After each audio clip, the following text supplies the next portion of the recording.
Olá pessoal, boa noite.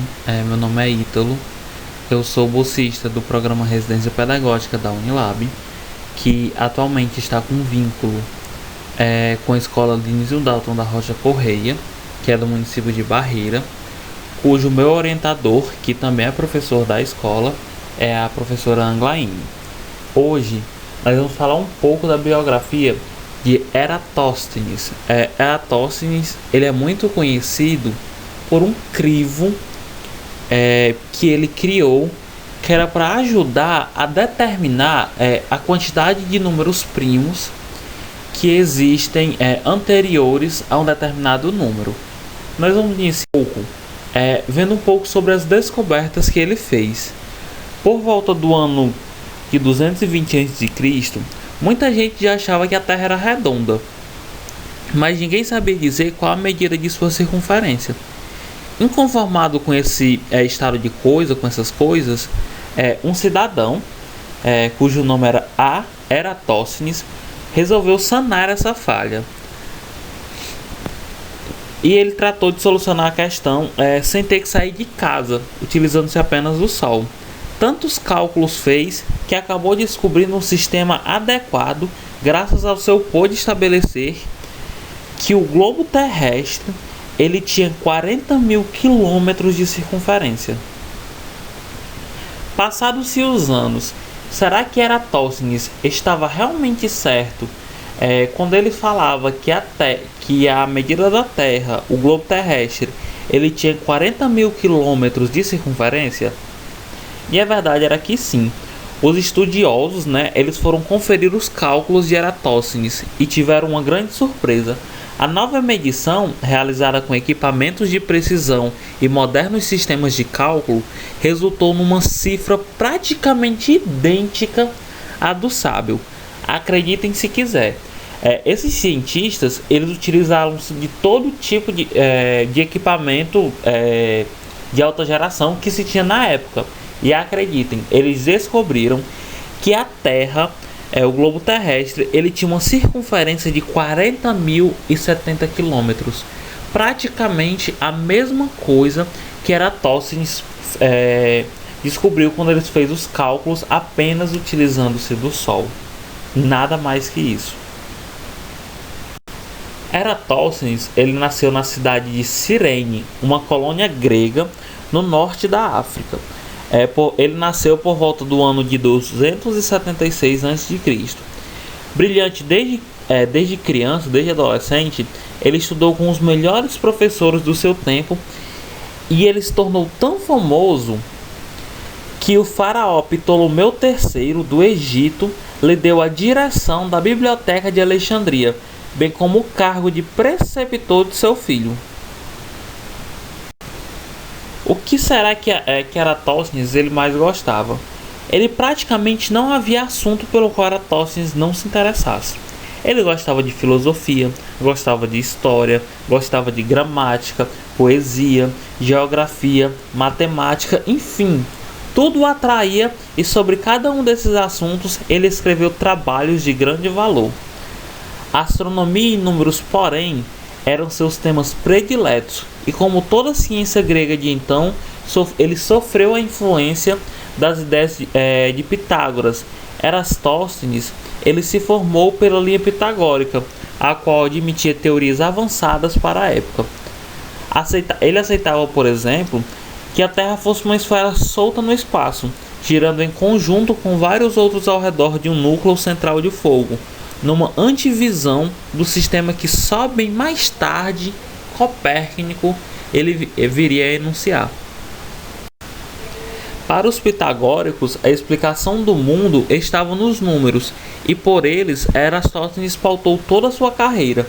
Ao escrever um tratado sobre geografia, Eratóstenes ele dividiu o globo em paralelos e meridianos, fazendo da localização geográfica um trabalho matemático, sistema que continua em uso até hoje.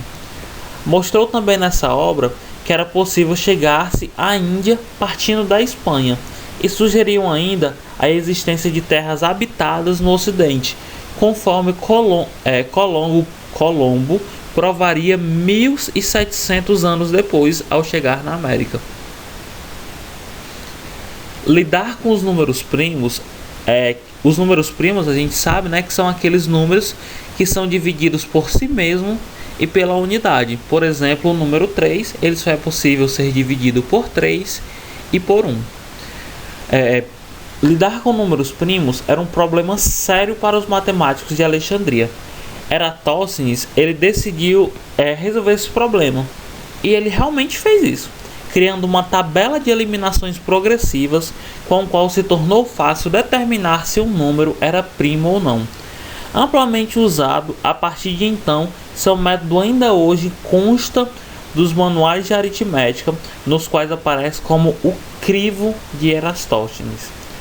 O crivo de Eratóstenes eu não trouxe para vocês, mas eu vou falar um pouco dele. Ele não é tão complicado de se entender, porém ele é muito chato da gente resolver. Porque, por exemplo, se a gente quer saber todos os números primos que existem antes do número 100, por exemplo, a gente teria que fazer o seguinte. Nós sabemos que os números primos, eles são aqueles números que são divisíveis por ele mesmo e por 1. Então, para a gente descobrir todos os números primos que existem entre 1 e 100, a gente teria que fazer o seguinte. Primeiramente, a gente calcularia a raiz de 100. E a gente sabe que a raiz quadrada de 100 ela é 10. A partir daí, a gente iria listar todos os números, escrever literalmente uma lista com todos os números que tem de 1 a 100. A partir disso, a gente observaria como a raiz de 100 é 10. A gente observaria todos os números primos que existem entre 1 e 10. A partir daí, a gente pegaria que cada número que fosse divisível por cada primo que se existe entre 1 e 10, cada número entre 1 e 100 que fosse divisível por cada primo que existe entre 1 e 10, a gente faria o seguinte. Nós pegaríamos esses números que eram divisíveis por esse primo e a gente ia sair cortando, meio que cancelando eles.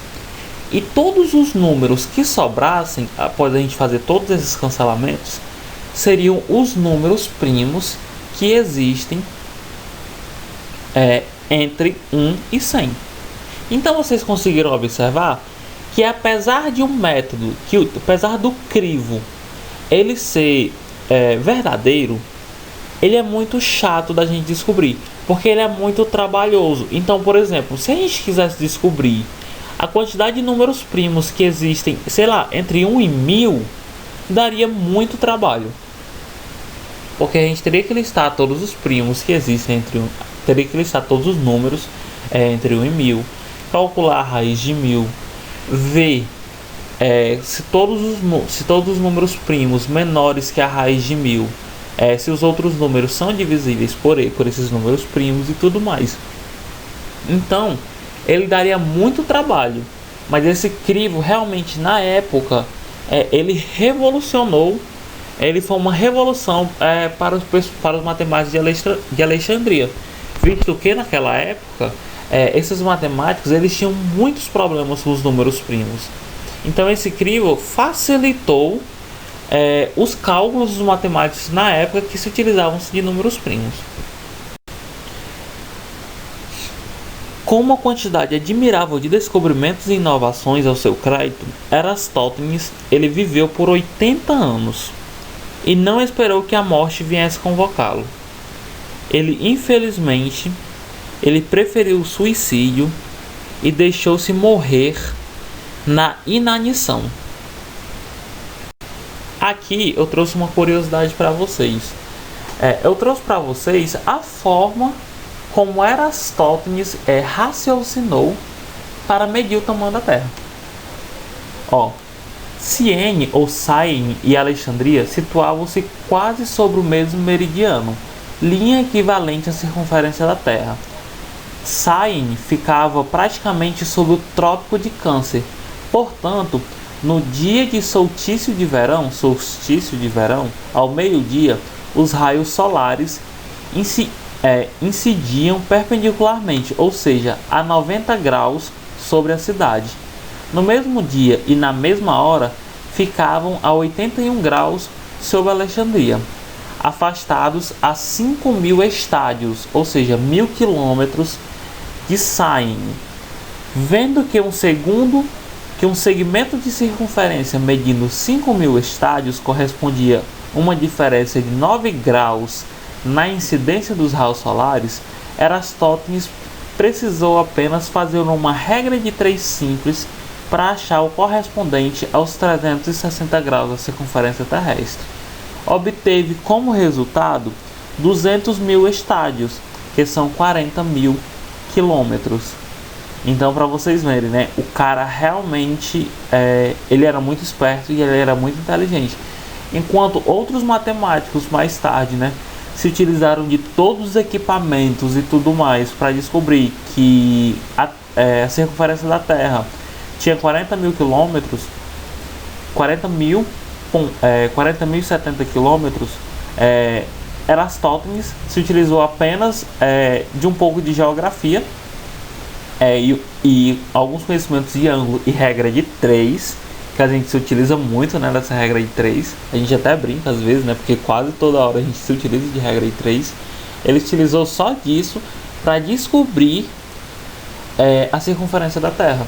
Então o cara realmente ele era muito inteligente. E infelizmente, né, ele, apesar de ter vivido por 80 anos, ele morreu vítima de suicídio. Então, pessoal, era isso. Eu espero que vocês tenham gostado um pouco e que vocês tenham entendido mais ou menos como foi a vida de Eratóstenes e como ele foi muito importante, como ele foi um matemático muito importante assim para a vida, porque ele descobriu tanta coisa que revolucionou muita coisa, principalmente no âmbito matemático. A gente falou um pouco, né, sobre os meridianos, que ele falou, descobriu os paralelos meridianos. Ele conseguiu o crivo de Eratóstenes, que revolucionou muito, apesar de hoje em dia a gente ter outros métodos para determinar os números primos. Naquela época foi uma coisa muito importante para que isso acontecesse. Então eu espero que vocês tenham gostado um pouco da apresentação e que vocês estejam curtindo muito as férias de vocês. E eu espero ver vocês em agosto com muita energia para a gente voltar aos nossos estudos de matemática com tudo. Um grande abraço e até a próxima.